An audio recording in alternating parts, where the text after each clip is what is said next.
Gangsta party. Like that up. Why you acting like that?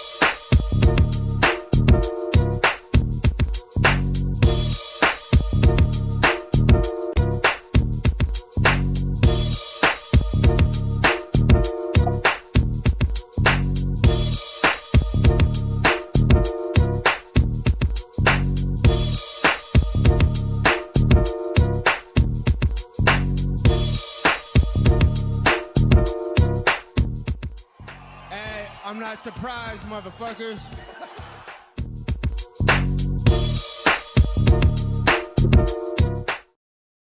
Yo, here we go, ladies and gentlemen. Welcome to Keep It Warriors Live, presented by RepTheWarriors.com. I'm Middle-Class Fred Kirby on a Wednesday night, coming to you from a different location than I normally am, but, shooting the shit with y'all. My boy Fred Kirby here. We have to lead off the show with a bit of sad news. Pretty damn sad news, to be honest with you. And I'll let you take it from there, Fred. Okay, yeah, listen, man, we're going to get to this a little bit later at the end and pay a proper tribute, but we just want to start off the top of the program by saying that a member of the Keyboard Warrior Squad, a lady who showed up to our podcast every week, has passed away rather suddenly. Miss Laura, many of you will know her as Purple Pants. I think she just came back as a new tag on Twitter as Satan but nice. Satan but nice, yes. That was gonna be, dude. So she passed away recently. We're going to start this whole fucking program off by saying rest in peace to her, and then at the end of the program we're going to say some nice shit about her, and we're going to talk about what this whole Keyboard Warrior family means to us and to all of y'all and everything. So for any of you who might not know or who wasn't paying attention on Twitter here recently, we wanted to let y'all know starting the program off right off top. Yeah, for those that Otis is in the chat. What's up, dude? Otis and May Gods. All you guys know exactly who we're talking about. We're always popped into the show, shooting the shit with some funny stuff all the time. So believe me, like, even if you don't think you saw her before, you saw her before. Like at least on here. So, unfortunately, we lost one of our own, and it's obviously it's super sad and everything. But rest in peace, Laura. And we're gonna talk about this a little more later on. But first, let's get to this last weekend. Ooh, if my internet's gonna whack out a little bit, I'm gonna jump on my phone, all right? Because it's starting to act up a little bit. But anyway, we talked about this last weekend. God damn, am I choppy to you? You're choppy, but you're back. You're choppy, but you're back. All right, if he keeps doing this shit, I'm switching to my phone. All right. All right, you got it. Up. All right. So I know I got 263 up here, but if it wants to fucking work here, let's see. Yeah, dude, is this the thing about being out of town? You cannot trust any Wi-Fi shit. Yeah, the hotel Wi-Fi is trash. It is. Yep. Then there he goes. So I tell you what we're going to do until Eddie gets back and he can't stop me, since I thought the UFC card this week was fucking garbage. Matter of fact, it was so garbage I can't even remember who fought on that fucking trash ass card. Oh, well, look at that. You got back quick, didn't you? Fuck that. I'm pulling my phone now. Anyway, I was about to hijack this shit and go straight to Logan Paul and Floyd, man. Fuck it. Fuck this last card. It wasn't that impressive anyway. Let's go ahead and get into Logan Paul Mayweather. What the fuck did we watch? Okay, you know what? Let me start it right here, and let me just get everybody's panties right in the fucking ruffle, and let me be the fucking. We're gonna talk all about it, but let me say this right off the fucking jump, and let me be the Conor nut hugger that you cocksuckers all know that I am. Conor McGregor beats that Floyd Mayweather. I don't give a fuck what none of y'all. The Floyd Mayweather that boxed Logan Paul on Saturday night gets fucking thunderstruck by Conor McGregor. I'm just starting off by saying that. With that being said, I don't know what the fuck we saw Saturday night. Look, okay, so real talk. Logan Paul's not that great of a boxer. I don't give a shit how big he is. Stop it with the he's fucking 30 pounds heavier. I don't give a flying fuck. We're talking about literally one of the most technically great boxers of all time versus a big dummy who started boxing like 2.5 years ago.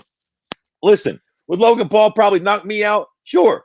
But we're talking about literally the greatest defensive technical boxer of all time.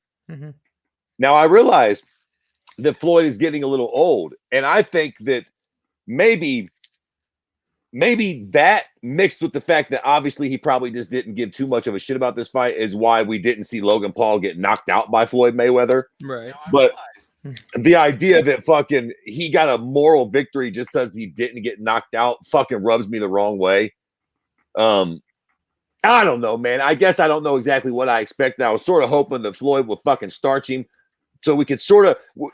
I'm waiting for somebody to shut one of these cute little blonde pricks up. And in order to do that, they're going to have to knock them the fuck out. Because let me tell you something. The Paul brothers just took that as a win. Oh, yeah. They straight took that one as a W, but that didn't slow down their train at all. These cute cocksuckers are rolling on straight to the Tyron fight, and they're fucking 4-0 or whatever the fuck the crazy bullshit they're putting up is. What the fuck? So I was just hoping that maybe Floyd would fucking knock him out, but I don't know, man. What did you think? Do you think that fucking Logan is a decent boxer? Has Floyd gotten long in the tooth? Did Floyd just not give a shit? What the fuck was that? So I think Floyd didn't give a fuck. Personally, I think Floyd didn't give. I think Floyd went in there, knew he was gonna, spar with this guy for a little bit, get paid $10 million to do it, and he was gonna get the fuck out of there, right? Here's the thing. So I wasn't gonna watch the fight, except one of my kids, and this tells you who Logan Paul's fucking audience is. One of my kids is like, "Hey, are you gonna watch the fight?" And I'm like, literally, we're at dinner. We're on vacation, and we're at dinner at a really nice spot, and they want to watch the fight. So of course, what did I do? I found the fight, right? Found it. Doesn't matter how I did it. Watched it, and all I saw was Logan Paul hugging a whole bunch. Okay, hold on. Let me pause you right there for a quick second. Now, because I was going to mention this later, but you saying that brings up a massive point. Yep. So Francis Ngannou, I think recently tweeted, Logan Paul made fucking 20 million or 10 and Floyd made 20 for some fucking exhibition bout. What are we doing wrong? Francis, the fact that Eddie is on vacation and his fucking teenage daughter is bothering him about that right there is what you're doing wrong. She would never be asking about your fight, homeboy.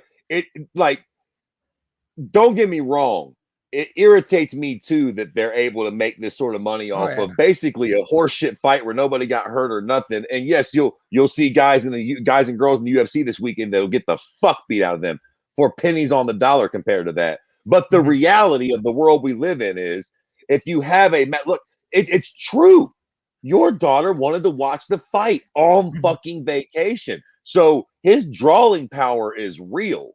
And that's what you're doing wrong, Francis. Right. You're not really doing nothing wrong in the cage. But as far as promoting yourself, you don't got fucking 20 million followers on YouTube, bro. And you definitely don't got fucking 5 million people that are willing to watch you fucking, pay to watch you fight anything or anybody. And that's the funny thing. They asked Nate Diaz, he's in Phoenix right now, doing media stuff and getting ready for the fight this weekend. But they asked him about that. And Nate says, Francis Ngannou should be asking what Francis Ngannou is doing wrong, which is the exact point you just made. What are you doing wrong? What are you doing wrong? So, what's up, Don McGuire coming in? Marketing is key, 100%. And so many fighters don't understand this, and they're paying for it. Paul already sold 25 million in just merch. Again, marketing is key. He's got an audience, and he's exploiting it. And again, let me make it clear that I don't think this is what everybody should do, and I don't think it will work for everybody, but we have prime examples of this in our sport. Colby Covington was a middle-tier shitbird. So was Henry Cejudo. Those dudes literally just started shooting and don't be wrong, they were obviously very talented fighters, a lot like Francis Ngannou. Now, I'm not saying that Francis Ngannou should become Chael Sonnen, but I will say this. If Francis Ngannou decided to become Chael Sonnen, I'll suck your dick at Third Main if you don't start selling more pay-per-views. If he comes out and just starts talking wild fucking talk about everybody, and I don't mean like, oh, yes, I would like to box Deontay Wilder one day. It would be very respectful. I mean, if he comes out and fucking says, fucking bullshit. You remember that fucking promo that Brock Lesnar cut fucking many moons ago? I think after the Mark Hunt fight maybe or something. And Gagne's a piece of shit. Steve Pay's piece of shit. Yeah. He sounds like a goofy fucktard, but man, that I still remember that bullshit. That shit fucking sells, man. And I get it. Everybody can't be that sort of fake character, but I don't know what to tell you other than that shit low key works. I mean, the proof is in the fucking pudding. People that do that shit, their numbers go up, especially if you got the talent to back up the horse shit you're saying. you can really become a star like that. Right. And Don says, I don't like it, but I ain't hating either. Right. Get your money. Like, I've been saying that about a lot of people who do stuff that a lot of people don't even like for money. And, you know, for example, like the nose going to ESPN. I was like, hey, man, he don't deserve that shit. But hey, you getting paid? Get paid, motherfucker. Even though he's on his way out now. But from what I heard anyway. But I don't want to switch. Yeah, I don't want to switch. Topics or anything. But with I mean, shit. With Floyd Mayweather being the draw already. He's literally getting to like pitter patter with these guys that can't box for $10 million, like plus. I mean, to be fair, I ain't even mad at it. I get why. Yeah. No, I get why everybody's doing it. If I was fucking Logan Paul, of course I'd box Floyd. What the fuck do I got to lose? The only bone I had to pick with that is everyone's like, he's so brave for boxing Floyd Mayweather. I would box Floyd Mayweather. No. I don't think he's brave. I think he's brilliant. He's smart as shit. What have you got to lose? If Floyd would have come in there and starched him in the first round, knocked him out cold, I'd be a lot more relieved with this whole situation. But I'd also be like, I just feel like the sun's where it's supposed to be in the universe. Yep. Now I'm still living in a weird world where I don't know, fucking Floyd's old or it's still weird. I expected him to lay that little cocksucker out in the first round. He literally couldn't have. Fine. Maybe it was a fucking W because I didn't expect him to make it the full 8 rounds anyways. Like he has zero expectations. He's 0-1 fighting Floyd Mayweather. I mean, what the fuck could anybody have expected other than him to not just get trounced? Dude, I'm watching it on my phone screen, fucking like sideways like this and shit. And all I could think of was Mayweather's got to be playing with this motherfucker, right? Like he's just fucking with him. There's no way he's seriously like taking this fight. Right. And you know, everyone's like there was one part where he landed an uppercut and a right hook. Like nobody lands that on Mayweather. Like, you know what I mean? Even McGregor he got a nice little uppercut on him. That was nice. But nobody lands the uppercut in the right hand. Like Mayweather just went, go ahead, bitch, hit me. Like that what the fuck, right? Yeah, I do think that there was a little bit of that Floyd was so unworried about fucking unafraid that this man was actually going to knock him out. I think he actually took Conor relatively seriously and he fought him like a real fight, like he would fight any boxer. I think he just sort of, I mean, Floyd's always in shape, so that goes without saying. But as far as really focusing and trying, I think he literally just had fun with this kid. I mean, listen, he did. Floyd walked him down. Anybody who's ever watched box Floyd any amount of time knows that when he's being serious, he doesn't really walk nobody down. He just sort of does what Floyd does, hangs out on the outside, tires you out, and fucking pitter-pats you to death. Yeah. But he was like fucking literally fucking forearming fucking Logan in his grill and shit. Yeah. Like he wasn't trying to pull that bullshit on Conor. So no, it is what it is. Anytime Floyd came down, again, like I said, he walked him down, and I get he's way bigger than Floyd and everything. He would walk him down. Logan would throw a couple punches, and then he would hug him. And there was that one flurry where he threw these wide ass like beginner, like day one at LA Fitness with a freaking heavy bag, old dude throwing wide punches. He was doing that shit. Are you telling me Floyd doesn't know he could uppercut him to death right there and knock him the fuck out? Like, come on, right? So he was playing with him, and I think Robert might have said something like, hold up, see, what's up, Robert? Been a minute, dude. How UFC card was poor. So what was that Floyd card? McCoyman and Maine, what the hell was that, right? I didn't even see the co-main. I watched Weasel review, and he clearly explained that Floyd let Logan play to the end. That's what it looked like. Yeah, I mean, I don't like. I seen a meme or a video going around where they were saying like Floyd knocked him out and called him, held him up. I don't know if that's true. I've seen the video. I don't buy that. I think he sort of rocked him a little bit. I don't think that Floyd was trying to finish him. I'll say that. I think if Floyd's life was dependent on it, I think he'd have fucking destroyed him. You know what I mean? I think he was sort of having some fun with him. But I don't think it was a work necessarily either. You feel me? Like, I mean, I just think Floyd was thinking there's no way, even if this kid gets a lucky shot, he's still not going to knock me out. So let me just go in here and sort of do whatever I want with him. What the fuck? And not really have to worry about putting too much pressure on him. Right. So, all right. So now we know what's next for this Jake Paul prick. He's got T Wood. Cool. What is next for Logan / Mayweather? That's the question now.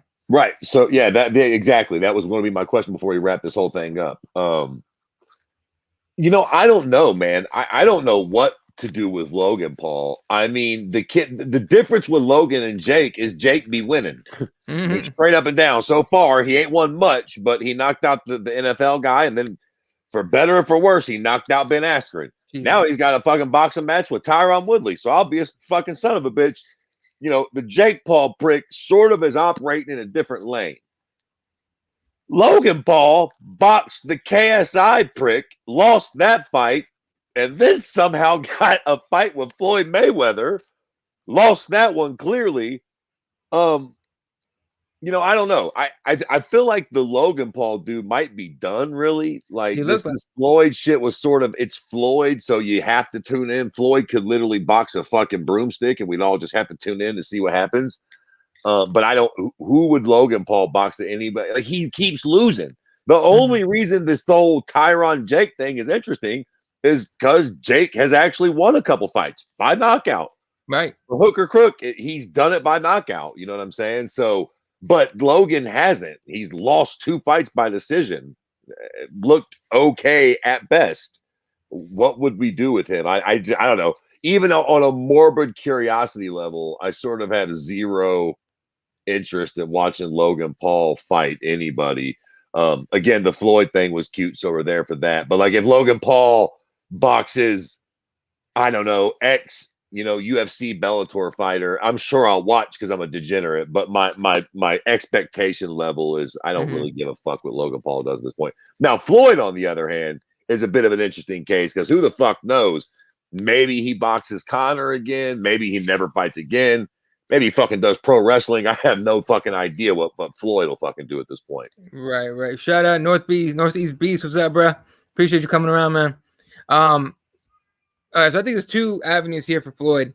I think one is a kind of a morbid hope that Jake Paul beats Tyron Woodley and he gets Jake Paul next.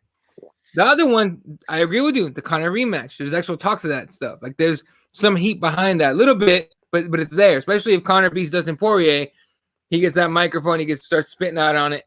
It's very possible. I think those are the 2 avenues for Floyd. For Logan, I couldn't care less. But, I mean, shit, on the card, I saw that Chad Ochocinco boxed Maxwell.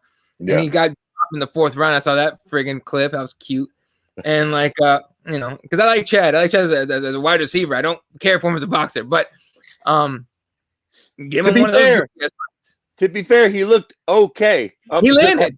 He landed on him. Okay, yeah. He was working his little jab a little bit, but he got popped with that overhand. People don't know. Chad Ochocinco we use boxing training in the off season, get ready for the season and all that to go work conditioning and all that.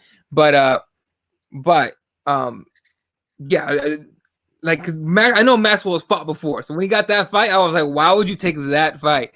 Get yourself a goofy YouTube guy or another NFL guy. But regardless, I think that's going to be the avenue for Logan Paul if he continues to fight. Honestly, real talk, I'm not particularly mad at this.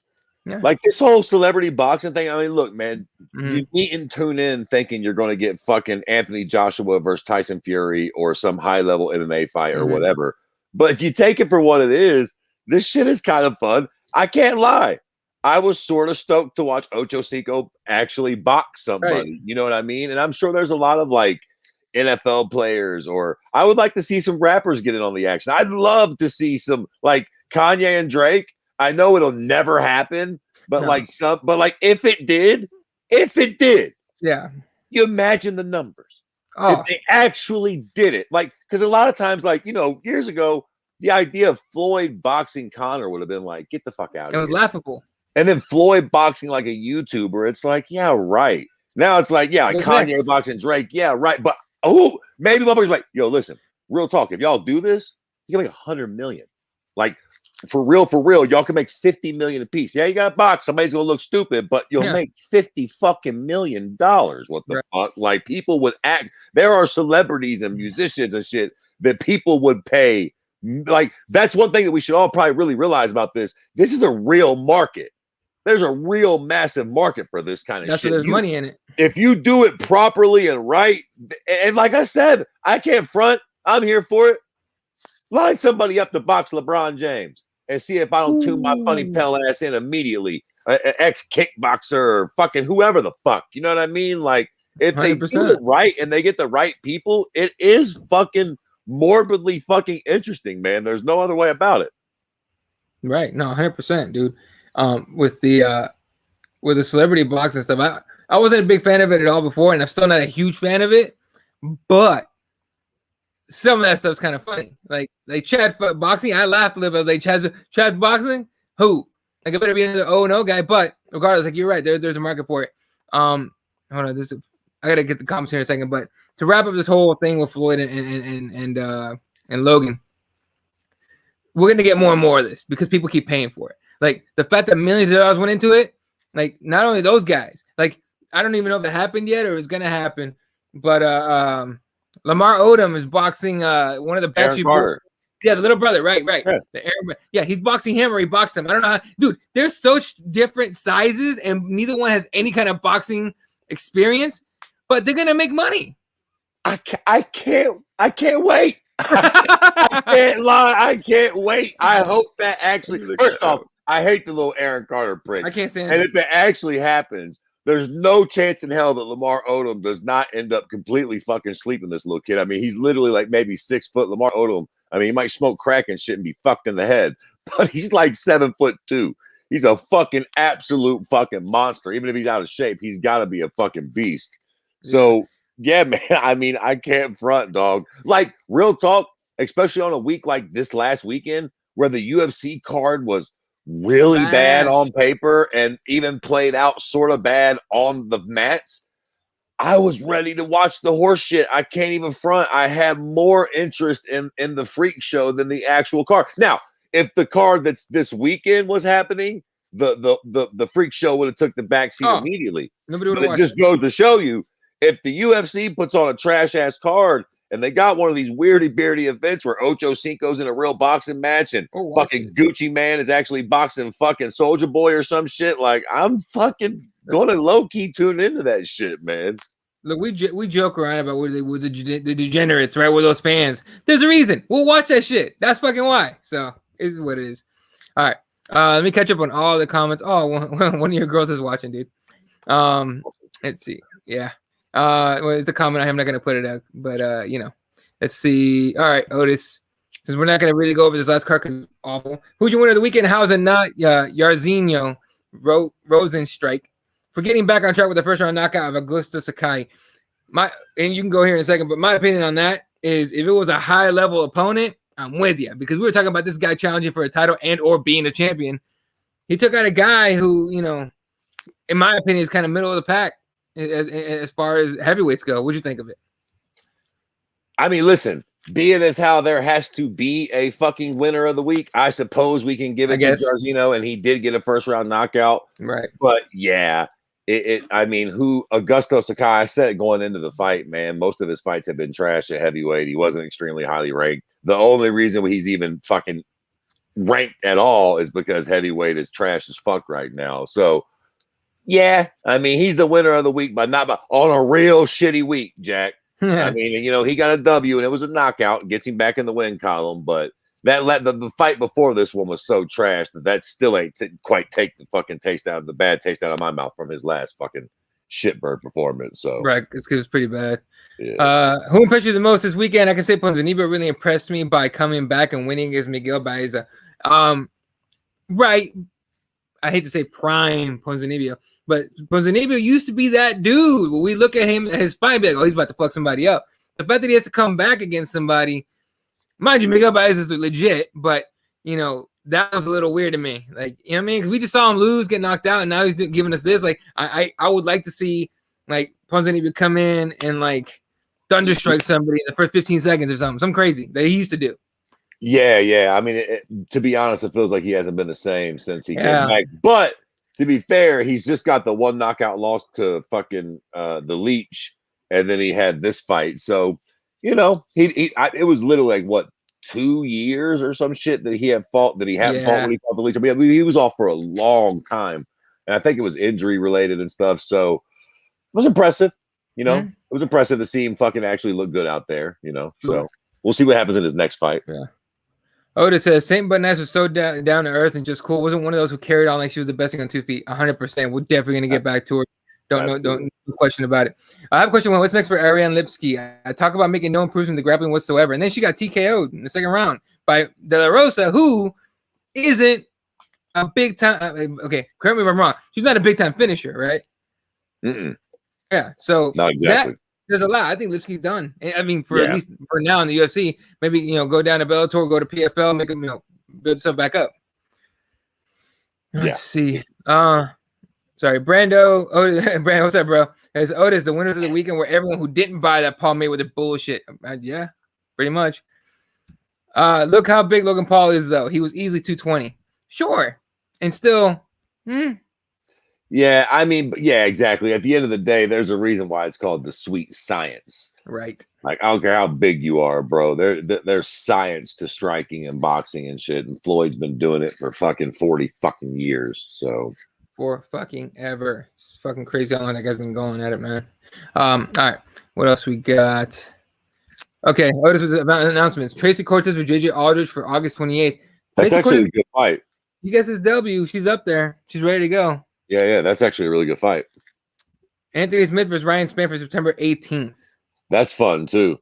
I gotta hand it to Lionheart. After he got his ass whooped by Jones, and I know he could have taken the DQ in. I don't blame him for not doing it. I wouldn't have blamed him for doing it. But ever since then, he gets beat left and right here and there, and then he gets a couple of these wins. I gotta hand it to him for continuing to take fights. Yeah, no, you're right, man. I'll just say Anthony Smith, I gotta hand it to him too, man. He does fuck around and win every time. I feel like he's entering that fucking Neil Magny territory. Yeah, he's on that Neil Magny shit. Every time because I see this fight and I'm like, all right, cool. Finally, I'm gonna get rid of old Lionheart. Ryan Spann's gonna thunderstrike him. That's my personal opinion, but watch, he'll come out and fuck around and win. He'll take him down and submit him or some shit like that. But I'm assuming this should be a knockout win for Ryan Spann, as I've never been that impressed by Mr. Lionheart in the game. Right. Jared Cannonier versus Kelvin Gastelum, August 21st, main event. I believe it was supposed to be Costa. Yeah. Okay. What happened with that? Because we need to get into that just a little bit at least. So apparently, Paulo Costa had not agreed to or sign that fight. This is what the UFC does. They announce fights to put pressure on fighters to take the fight. Costa gets on Twitter and talks about, I didn't hear about no fight, whatever. And suddenly he's out of the fight, and it's Kelvin Gastelum, taking that money from him, whatever. What did you keep up with the whole Costa thing? Not really. But look, man, I've said it before and I'll say it again. Yeah. And I know a lot of y'all don't like it, and I it's not necessarily right, but the UFC ain't fucking around with you, man. Right. Like if you're not healthy enough to take the fight, then just tell them straight up, yo, I can't do that. Don't announce that shit. I can't take that fight right now. Period. But if you're flirting with them and saying or boom, boom, boom, boom, boom, don't come out publicly and start being on no funny shit. The point is, you ain't the only fighter they got under contract. Look at what just happened to John Jones. Keep playing. And let me tell you something, fucking Paulo. You ain't no Johnny Bones Jones. So if they'll fucking let John price himself out or let him talk himself out or whatever the fuck he outed himself of a fight, of a heavyweight fight, of a multi-million-dollar fight, you play around. Hey, Kelvin, what you doing this weekend? You got something to holler at you. Right. Want to come make 100 bands? Cool, come make 100 bands. Exactly. You do whatever you're doing. Paul, and I wasn't following it, but I know Paul always be talking shit, man. I don't fuck with that damn dude. That dude's always shooting his mouth off and asking questions. And it's I just picture him fucking, I didn't agree to the fighter, taking to Twitter and shooting his mouth. They probably were like, motherfucker, what you doing, Kelvin? You want the fight? Boom. All right, done deal. Keep tweeting, Paula, you fuckhead. So here's the exactly. But I think Costa he said he didn't take the fight, he didn't sign anything because he complained about the pay. So Dana White was asked about it. He said talking about Costa demanding more money and saying he hadn't fucking signed anything. White said, I don't think that's true. I think he did sign because we extended him. We extended his contract for turning down the fight. But listen, don't fight. I have to offer you 3 fights a year. This is my situation with all these guys. I offer you 3 fights a year. He doesn't have to fight. No problem. Don't fight. Guess what? Because Costa talked about Jake Paul and Logan. He goes, guess what? You should have started a YouTube channel when you were fucking 13 years old and build your name up and everything else. And you could have had that fight on Saturday night talking about the Mayweather fight. But you didn't. You're not a fucking YouTuber. You're a fighter. This is what you do for a living, or you don't. It's up to you. So he went on and on and on. But it kind of goes down too with the Francis Ngannou thing, where it's like, what are you doing wrong, bro? I hate to always ride DW's dick, but I mean the motherfucker be speaking facts. I mean, like Paulo, what in the fuck have you? Am I missing something? Was his last fight against Israel? I think so. But has he fought since then? Has he got a knockout? Has he got an impressive performance since then? Am I missing, like, what makes? Oh, by the way, Lamar Odom versus Aaron Carter is this Friday. Oh, that is fucking sick. Please, God, let that happen. Let's see. All right. Dude, I'm actually gonna watch it. This is so stupid. Yeah, last fight was Izzy Adesanya, where he got finished in the second round and humped. Bro, you got embarrassed in your last fight. You ain't fought in a month of Sundays. The UFC's got Conor back on the roster. They're doing big business. Got a fucking wild ass Italian fighting for the belt. What in the fuck makes you think you're going to be able to ask for more money? And again, before the fucking boo birds come out and all the fucking social justice fucking creeps, I'm sure he deserves more money for his poor little body. But at the end of the day, in the world that we all live in, what makes you think that you're going to be like, nah, bro, I want more money? And DW is going to be like, oh, cool, fair enough. Like, we're not caving to John Jones. We didn't cave to all these legends who have wanted more or tried to get more or so on and so forth. But for you, Paulo Acosta, yeah, are you out of your fucking mind? Like, buddy, you better stop drinking. Maybe you've been drinking. You must have just kept on drinking that wine you were drinking, because are you fucking drunk? Now look at you. Now you're making $0. And Kelvin's got the fucking fight, you goof troop. He just took your check too. All right. Moving on here. Nico Perez and Miguel Pereira for UFC 264. That's not bad. I love that fight. Not bad at all. It's the fucking ultimate funk fest for me. Two funky fucking fighters. Like, that should be some fights are just very fun to watch stylistically. I feel like that'll be, because Nico's so weird and unorthodox, and Miguel Pereira is fucking anything if not fucking weird and unorthodox with his fucking weirdy beardy shit. Right. Don says Mayweather and Paul pre-planned the fight just like wrestling. Very possible. You never know.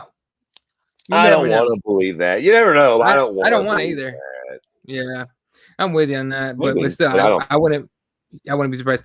Don says thoughts on Elkin versus Shields. If you guys don't know, Clarissa Shields, I want to say fights this weekend, this Friday.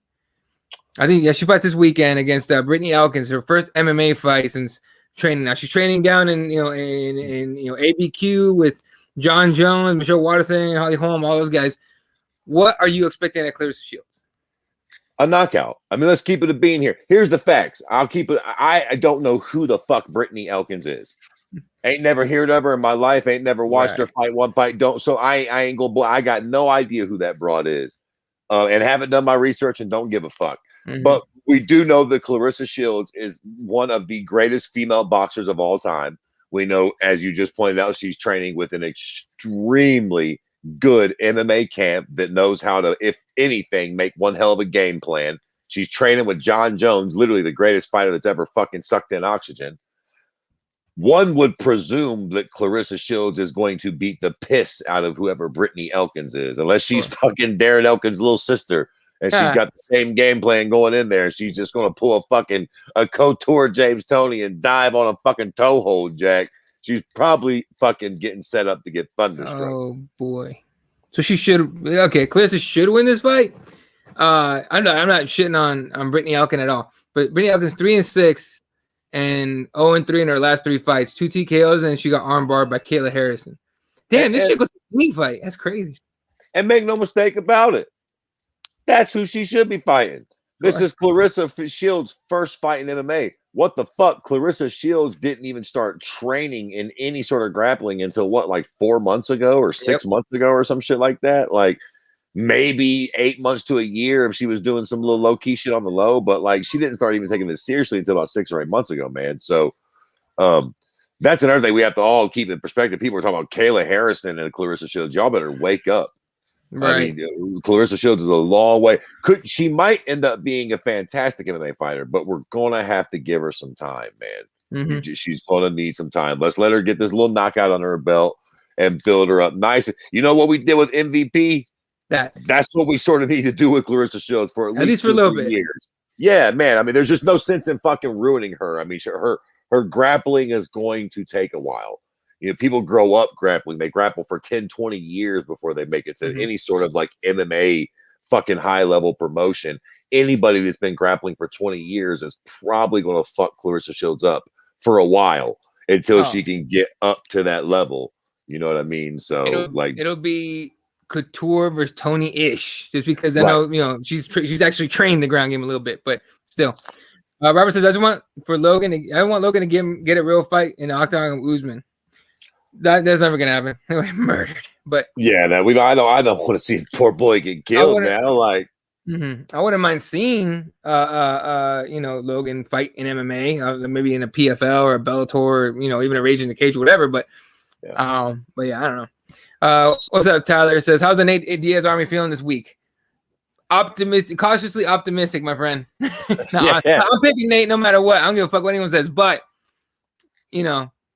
We ride with Nate no matter what, but this is a real fucking fight he's got. All right, let's see. We'll talk about it here in a minute. Fuck it. Give Logan Sean Lights Out Merriman from the San Diego Chargers. He's been training. If you guys don't remember, Sean Merriman was a defensive end and then linebacker for the Chargers years ago. He used to do this fucking dance right here when he sacked the quarterback. Yeah. So Sean Merriman would indeed put Logan's lights the fuck out. Sean Merriman's fucking tank. Yeah, he would fucking lay Logan Paul the fuck out. Yeah, go ahead and hit wide like this bullshit against Sean Merriman so you don't fucking put you out. Logan Paul isn't even good. I mean, and that's not me trying to be cute or nothing. And I mean, you know, whatever, man. He did better against Mayweather than I would, but like, he's not even the more compelling brother of the two. No, not at all. All right, let's see. Okay, let's see. Okay, yeah. Jay Glazer trained with Merriman. He's a heavyweight and can throw hands. Right. Yeah. No one doesn't. Look, people that don't know, Jay Glazer can actually fight. I know he's a TV guy. He's a sports personality, an analyst, and all that shit. But he actually trains guys in like MMA and boxing and a bunch of this shit. So he knows some stuff at least. Damn, I thought you were talking about Man owner Joe Glazer Brando. No, is that the guy everyone hates? Let's see. What's up, Gods? What's going on, dude? Let's see. All telegraph punches. Yeah, the whole fight was. Yeah, let me get some washed up 90s to 2000 celebrities boxing it out any day. As long as it's free. These freak show boxing exhibitions have been going on for decades. They have. It's just now they're fucking big. Let's see. Oh, here it is. Robert, 100%. There's one rule of freak shows: watch them but never pay for them. Yeah, exactly. Yep. Or at least pay for freak shows from your mother's in-law credit card. Bro, you telling something, bro. Montana de Rosa looks strong. I imagine Lipsky Montana was changing positions on me. Yeah, well. Anthony Pettis is gone from PFL. Not yet. He got one more fight. Yeah. And, but what a fucking fall from grace that was, though. That prick was fucking on the cover of the Wheaties box one day, and boy, in the fucking PFL getting snuffed out the next. Jesus Christ. It just seems to me that like he kind of like after he was champion, got to the UFC, he's like, I'm going to PFL. I just fuck these guys up. I'm not going to train that hard. I mean, to me, I don't know him. I don't know his personal shit. I don't know if he actually been training like that. But again, I keep bringing it up. Floyd Mayweather doesn't really take anybody lightly. Maybe he took Logan Paul a light, or he just played with him. But that guy, like when he trained for Conor, he trained for real. Lipsky has been a big disappointment since joining the UFC. She definitely has. Yep. She was queen in Poland. Here, she's just training back for others. Yeah, it's a little different, right? That's how it goes, though, man. Yeah. Right. Oh fuck. I'm trying to move quick here. There's a lot of comments. Appreciate you guys in the comments, man. Just give me a minute. I'm gonna try to get as many as I can. Kaza hasn't been right since getting schooled by Izzy. He really has not. Let's see. He refused to engage like Yoel. He lost before he got in the cage. Oh, he was mentally done. Then he let himself get his leg kicked to shit. Let's see. Okay. Oh, Elkin is a world jiu-jitsu practitioner. Okay, it might be an issue then. Okay, yeah, maybe we're wrong. Yeah. Shit. It might be an issue. 209, what's up? Oh, God. Did you guys see that his new MMA promotion tonight? I didn't even know he had one. I don't want to know. Yeah. Fuck. Now I'll have to look Is it that up. real? No, I didn't know Find out. that. I didn't even know that he had an MMA promotion. It's like anybody can fucking have one these days, man. What in the fuck? The La Hoya brings Street Fighter-esque power bar to fights with new technology on Bally's. Oh, it's KO Entertainment. Is it in association with Bally's Corporation? Now, I guess Bally's needs to understand they're going to pay for his coke. What else we got? Merriman is co-owner of Lights Out Extreme Fighting here in LA. Oh, but that makes sense. Oh, interesting. I missed that. Adam saw Spike Carlisle was the main event. Didn't realize that was Oscar's promotion. It's probably better than nobody knows, to be honest with you. No shit. Oh, Pettis dropped out of his next fight. No shit. Might be injured. You know who else dropped out of the PFL fight? Fabrice and Verdum. Turns out they found that he possibly got some brain damage in from his last fight. Whoa, really? That's what I heard. Let me make sure so I'm not full of shit, but I know he pulled out of the fight. Damn. Oh, Fabrice Verdum is his statement on PFL 6 withdrawal. MRI showed brain swelling after the Renan Ferreira fight. Jesus, brain swelling. That's a problem. Yeah. Is the nose joining the keyboard warriors after getting access to ESPN? Oh God. Nah. He had his fucking chance. He can suck my dick. He ain't welcome here. You got to fight me first. Fuck all that. All right. So yeah, look, I know I hate to bring that dude up at all, but yeah, he beat ESPN to the chopping block. He was just like, "Oh, I'm leaving ESPN. I got other ventures going on." Like, dude, nobody watches your shit. 100%. Like he's on the internet only. Like Dana White found a way to get that dude off of everything and put him in a little corner over here where all he really had was, from what I understand, a decent show with Daniel Cormier, which I think Daniel Cormier could do a show on his own and be fucking entertaining. I think he's going to WWE. If he does, good riddance. And again, he gets paid more, the same or whatever. Good for him and his family. I will never shit on a man for doing what he's got to do to take care of his kids and his wife and all that. So, good luck, dude. All right, let's talk about this weekend, man, because and then we'll get to our ending here. But apparently, I can't pull up shit because I'll turn into a fucking pumpkin. So let's. I'll go through the early prelims real quick off my phone. Apologies for the lack of shit on here. First fight of the night on the prelims, which are at 3 p.m. Pacific time, 6 p.m. Eastern time. Carlos Felipe against Jake Collier at heavyweight. Then Faraz Ziem against Luigi Vendramini at lightweight. Ben Askren's son, Chase Hooper, coming back, taking on Steven Peterson at featherweight. Okay, then. Terrence McKinney's opponent, I forgot his name, dropped out of the fight. Matt the Steamroller Favola jumps in last second to take that fight. All right, then. At 155, and then featured early prelim Penny Kinzad against Alexis Davis at bantamweight. The ESPN prelims kick off at 5 p.m. Pacific time. It's 8 p.m. Eastern time. Movsar Evloev taking on Hakeem Dawodu. Now we're getting fucking cooking. Yep. Lauren Murphy taking on Jojo Calderwood, possibly for a title shot, depending on what goes on here. I know. I hate that I had to say that, but you know how it is. That's the worst fight for a potential title shot ever. I know I can't never even let a poor little JoJo's name come across the screen without taking a chance to shit on her. She's such a sweet girl, but boy, what a trash ass fight. No, 100%, but it is what it is. That women's flyweight has nobody else in there. Right. All right, light heavyweights, your boy Eric Anders, I think it's his nickname, taking on Darren Stewart. That's a good fucking fight. That's a really good fight. That fight will be fun as fuck. Feature prelim, and people are sleeping on this one. Drew Dober against Brad Riddle.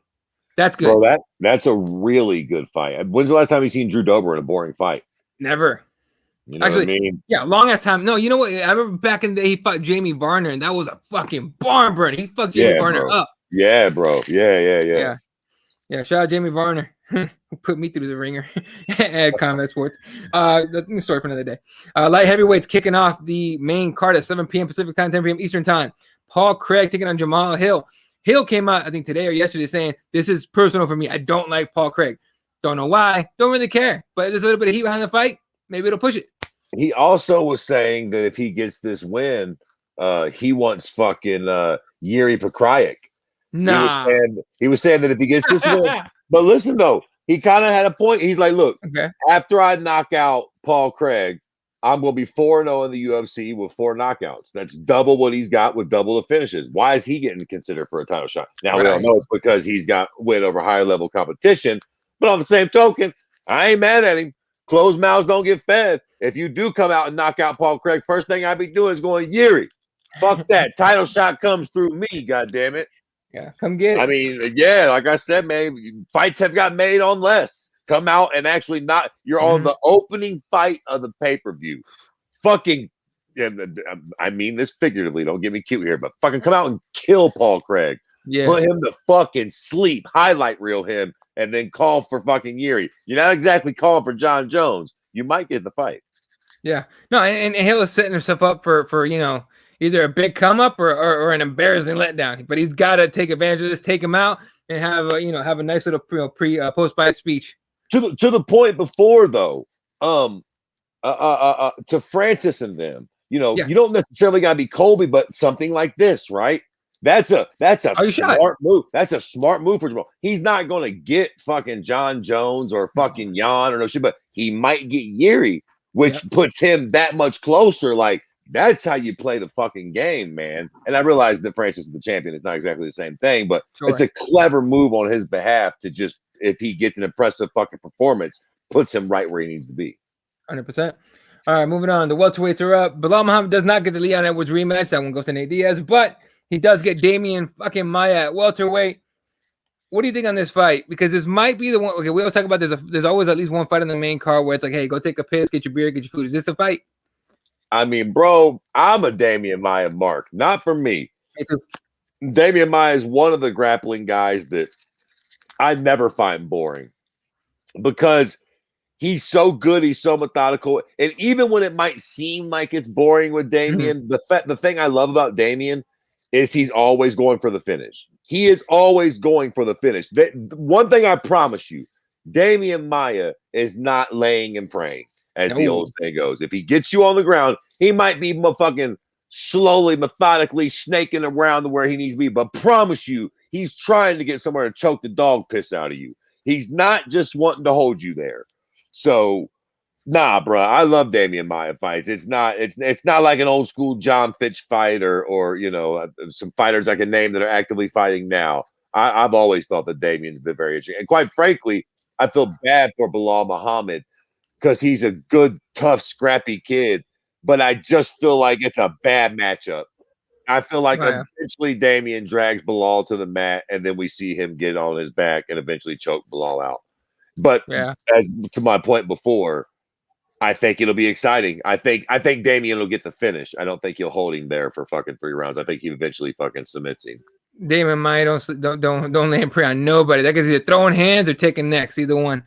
All right, let's see. Get some more comments before we talk about the first 5-round fight of the night. Talking about the nose. He fucked up when he started doing the long Monday show interviewing fighters.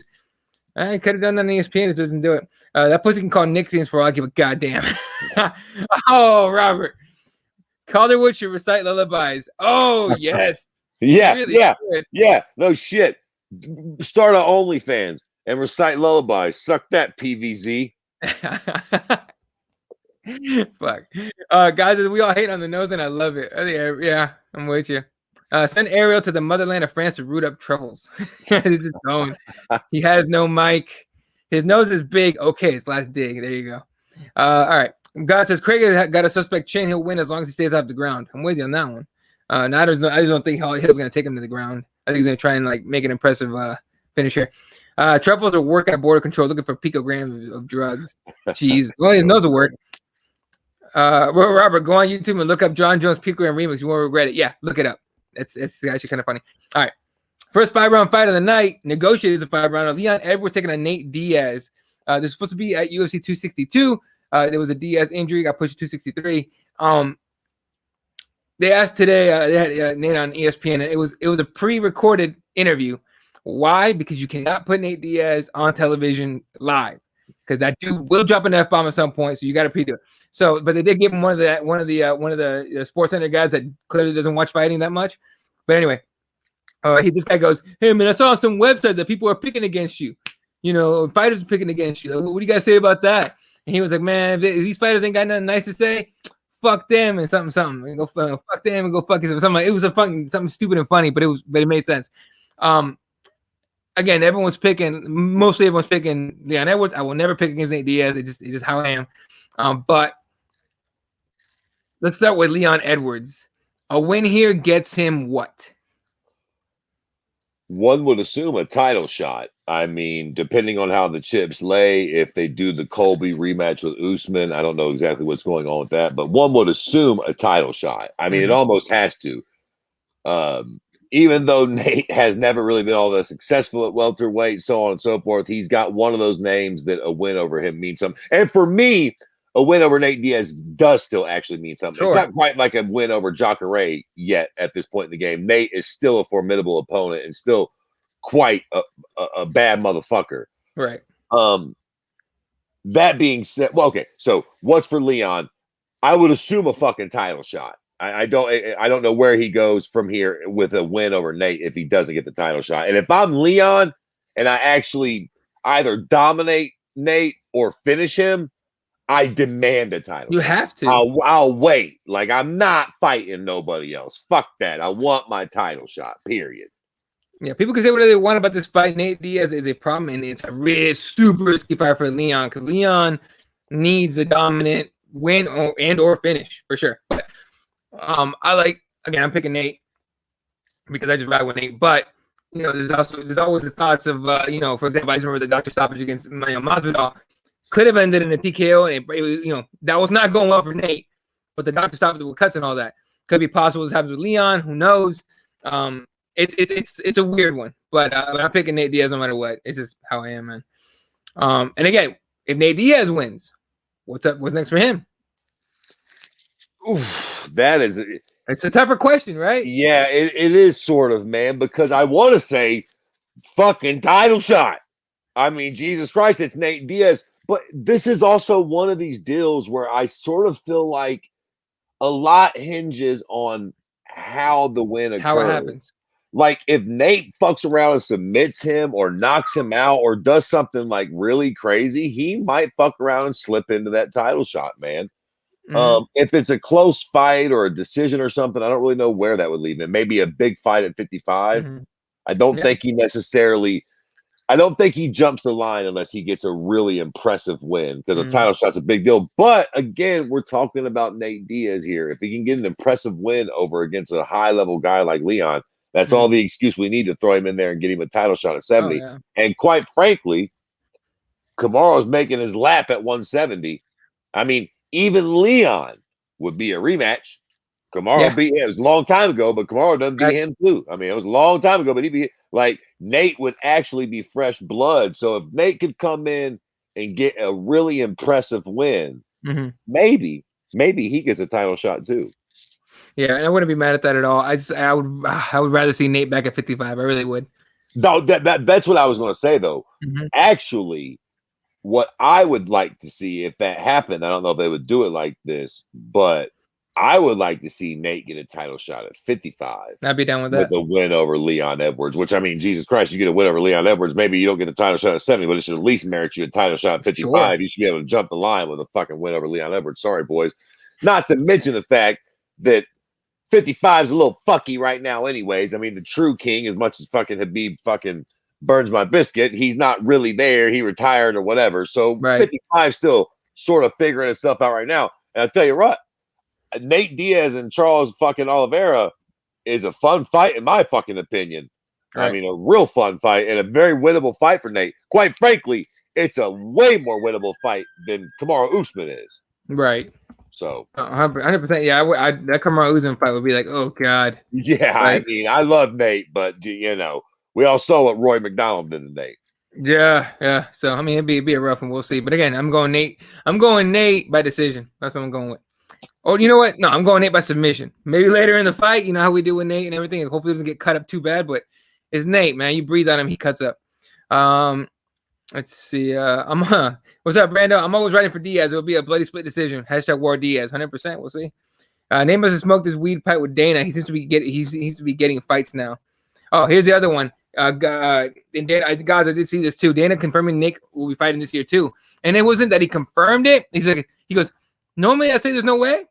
It's very possible you see Nick Diaz is here.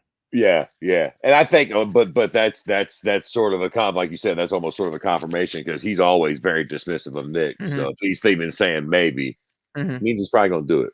Right. Neighbor Oliveira would be dope. Yeah, That's what I'm 55. saying. That's what I'm Yeah. saying. If he can beat Leon, that would be a fun fight and a very winnable fight for fucking Nate. Again, a lot more winnable than Kamaru Usman would be. Let's just keeping it a fucking bean here. Yeah. No, 100%. All right. Co-main event. We probably don't have to spend too much time on this one. Davis and Figueiredo defending in the rematch against Brandon Moreno. I know Brandon looked pretty solid and not good in the last fight, enough to where people demanded a rematch. And I know there was fouls and all this other shit. What are you thinking on the rematch, and who are you picking? Listen, I like Moreno. I like you Mexicans, but that was his chance. That draw, fuck. I think Figueiredo is going to fucking smash him this time. I think I don't want to say he got lucky, but I feel like Figueiredo sort of just blew his load last time. And in that fucking 4th and 5th round, he fucking really was sort of tired and he let Moreno really come on. And Moreno's a really tough guy. Yeah. But I just think overall, I think fucking Figueiredo's a way better fighter, grappler, striker overall. I think it'll just prove out this time. I see him getting like a 1st or 2nd round fucking TKO, to be honest. As long as Figueiredo's on weight and he's healthy and everything, yeah, I don't see any. In fact, I think it's gonna be a finish, a dominant. Yeah, same. I just feel like the last fight was like not necessarily the worst that Figueiredo could have ever done, but a bad performance from him. And Moreno sort of given us the best he's ever got. And I think this time Figueiredo probably comes out and looks normal. And Moreno looks good, but I just don't think it'll be good enough. First, 2nd round, I think he gets thrashed. All that being said, I'm pulling for my countryman Brandon Moreno. Come on, let's go, boy. I get more fights wrong than I get fucking right. So yeah, I mean, more than me saying that means that Moreno will probably fucking knock you out in the 1st round. Fuck that. This is one of those where I'm with you. I pick Figueiredo, but I'm rooting like hell for Moreno. Please prove me wrong, dude. Otis says Figueiredo by finish. I like Moreno, but he's finished inside too, probably. And Figueiredo makes his weight class fun. I thought I didn't like bantamweight during Mouse reign. I think you mean flyweight, but yeah. Flyweight. But yes, absolutely, you're absolutely right, man. You're absolutely right. He actually does make the division fun. Yeah. All right. Main event. The reason everyone's watching this weekend, honestly, I think it's Leon and Nate, but still. God says Biggie Smalls. I'm with you. Main event, a rematch in the same arena, in the same city where they had their first fight. Israel Adesanya defending against Marvin Vettori. A little better, a more improved Marvin, right? And he's had a few pretty solid fights and a couple good finishes and everything. What do you expect? That last fight went to the split decision, and Izzy barely won it. And honestly, I was there for the fight. It was not entertaining at all. But, Izzy did enough. What are you expecting from this fight? Who are you picking? You know what I hate about people who make fight picks is the fucking cocksuckers who ride the fence. They ride the fence and they lean this. Make a fuck. Adesanya's going to smash him. I don't even think it's going to be fucking close. Their first fight may have been close, and I'm sure the Italian, what's his name? Call him the spaghetti monster. I'm sure the fucking Darren Till. Fucking Habib called him the spaghetti man or some shit. That's hilarious. I'm sure the spaghetti man has improved, but I feel like Israel is. I don't give a fuck what happened in that last fight with Jan. I think he's going to have something to prove after that, and I still feel like Israel is a once-in-a-generation talent. I don't think that Marlon Vettori is that guy. I think he's a tough, workman-like guy that'll win some tough fights because he's such a tough dude. He's not going to outstrike Israel. I've seen people like, well, Jan sort of showed us the blueprint on how to beat Izzy, blah, blah, blah. I just do not think that Marlon's going to be able to do what Jan did. He's not the same size man, quite frankly. And I think people are very much underselling Jan's striking. Jan's striking is no joke. He's a big, powerful guy. And I think that's what ironically, usually your grappling opens up your striking. For whatever reason, I think in that Izzy fight with Jan, I think his striking sort of surprised Izzy and opened up Jan's grappling. Sure. Because I think he was like, oh shit, like big Polish prick sort of hits hard and he can actually kind of bang a little. Yeah. And then he was like, I'll surprise you with the takedown. I don't think that Marlon Vettori will surprise Izzy on the feet at all. I think he will have little regard for his striking, which means he'll be like, you ain't about to knock me out. Short of Marlon, anybody can fucking land a lucky punch. Short of that, I think Izzy won't be worried about the striking at all, which will in turn make him able to control Marlon's wrestling and eventually knock him the fuck out. I could be fucking wrong, but No, I think I'm with you, dude. I think Marvin's been doing a lot of shit talking. I'm sure Izzy had a bad taste from that first fight, and he's just improved since then, like by leaps and fucking bounds. And he just took on Jan Blachowicz, who is way better than Marvin Vettori, and he didn't get finished by Jan. So I'm with you 100%. I think Izzy's gonna just dominate. I think he dominates Marvin, and in fact, I think he finishes him. All right, straight up clean. All right. Interesting, man. Unless Vettori does Costa in his brain freezes, which is very fucking possible. I decided by third round TKO, Marvin isn't the striker Jan is, and Blachowicz knows how to use his weight too, 100%. Hold up, I'm missing. Oh, there you go. Izzy gonna win, says Gods. Blachowicz is surprisingly good. I thought Izzy would defeat him. I wasn't surprised. I think we talked about there was a good possibility that Izzy would win. I think we might even picked him, but I think we both were talking about how Jan's legit. So, Vittoria has got to take issues too in the later rounds. Don't tell Nate that. He'll take that fight. God says it's a big cage too. When he fought Jan, it was a small cage. Right. Good point. See, it's a very good point. Better for Izzy's footwork, 100%. Yep.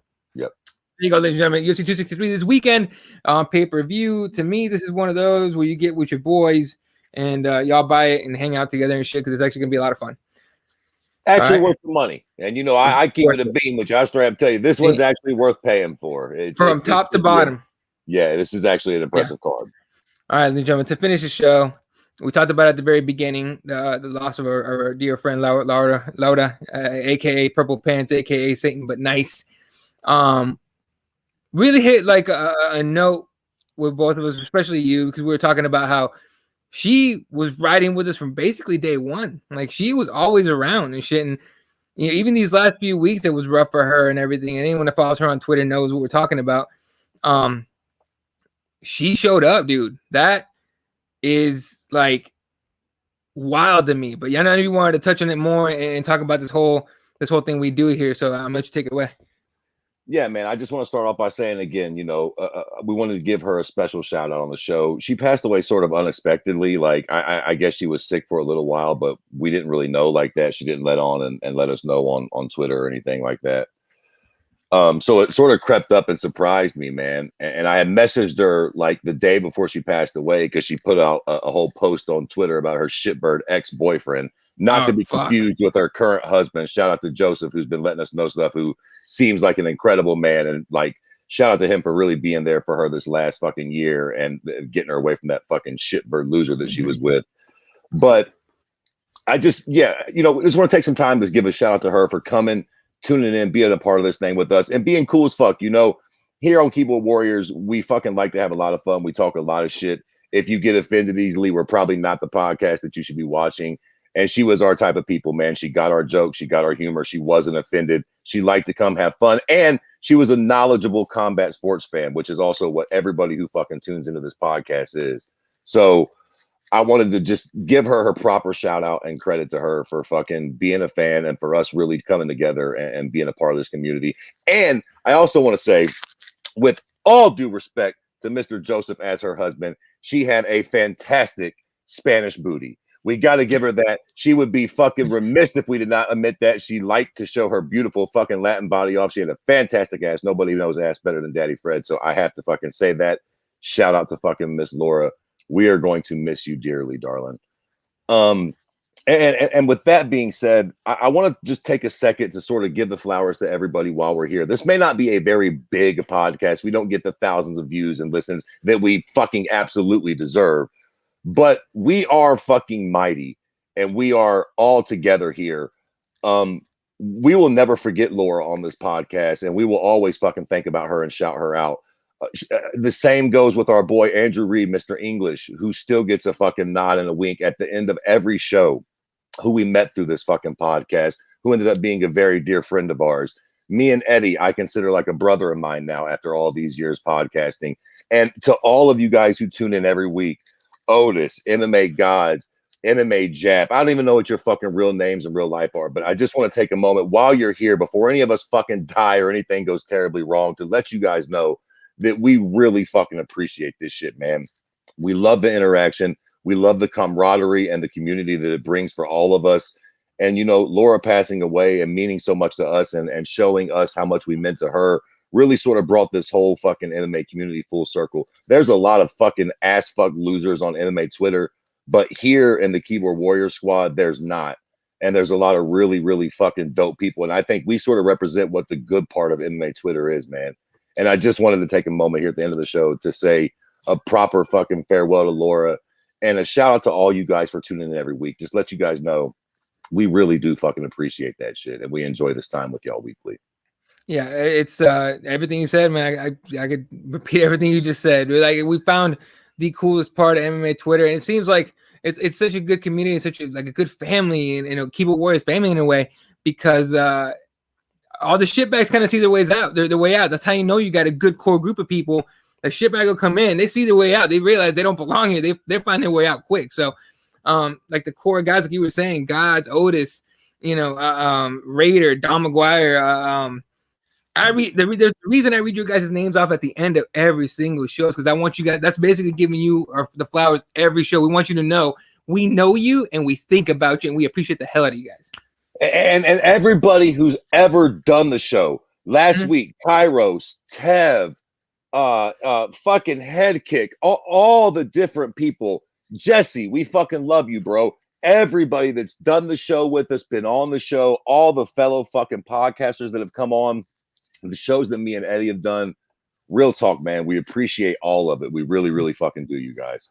Yeah, I mean, exactly. Just like you say, our brother Brando, fuck that dude. Remember when Brando sent me that the impersonation of Joey Diaz? Yeah. I still have that shit on my phone, dude. That shit's the funniest shit. But stuff like that is like, people don't understand how like I get it. We're behind the screen. We never met in person, but we kind of met. Like, we know each other. It's really wild. So, I love this. I love every single one of you motherfuckers. 100%. Yeah, man, for sure. Like I said, again, rest in peace to Miss Laura. Her passing really sort of brought this all into perspective, man. How much it means to me, how much it means to us, and this whole community. How much Fight Night in general, man. You see it when you tune in on Fight Night on Twitter, how we're all there every Saturday. It means a lot to us. And this sort of coming together Wednesday and us getting to come together as a family and talk about the shit that we all love, no matter what we all have going on in our lives, which I know is a lot.